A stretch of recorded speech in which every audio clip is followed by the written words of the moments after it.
मित्रांनो नमस्कार. माझ्या यूट्यूब चॅनलमध्ये आपलं सर्वांचं स्वागत आहे.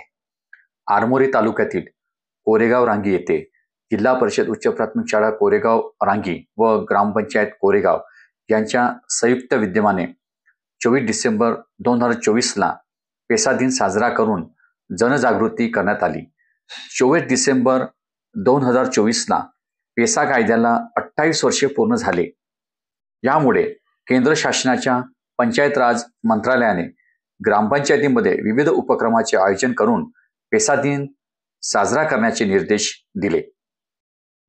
पेसा दिनानिमित्त जिल्हा परिषद उच्च प्राथमिक शाळा कोरेगाव रांगीच्या वतीने गावातून प्रभात फेरी काढण्यात आली व पेसा दिनाची जनजागृती करण्यासाठी विविध नारे लावण्यात आले.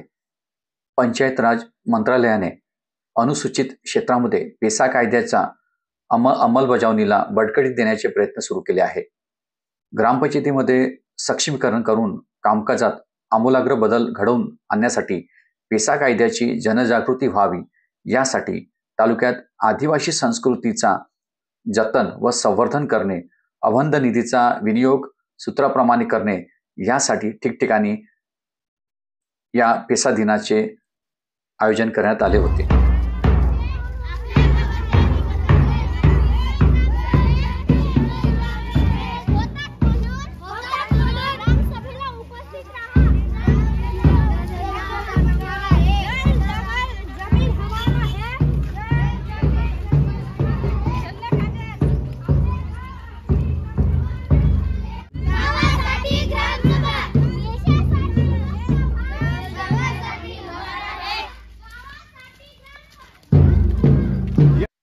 यानंतर कोरेगाव येथील ग्रामपंचायत सभागृहामध्ये सभा घेण्यात आली.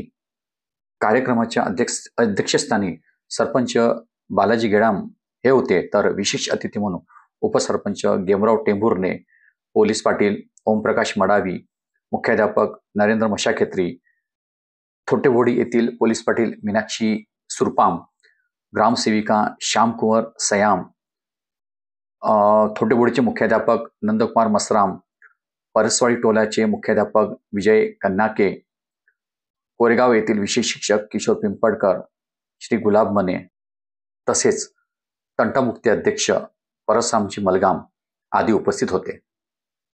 तसेच गावातील सर्व नागरिक व शाळेतील सर्व विद्यार्थी उपस्थित होते.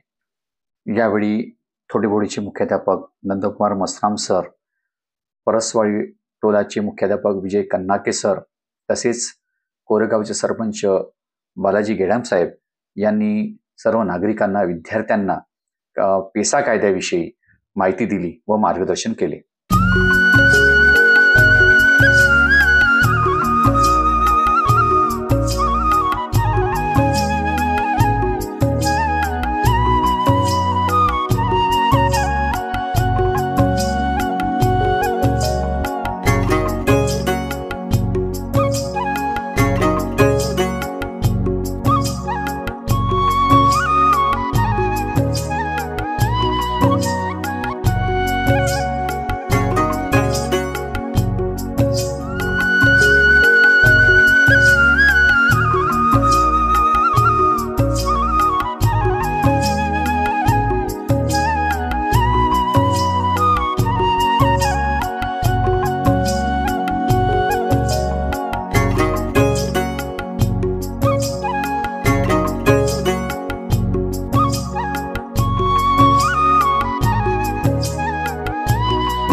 कार्यक्रमाचे संचालन श्री गुलाब मने यांनी केले, तर आभार श्री प्रमोद पुराम यांनी मानले.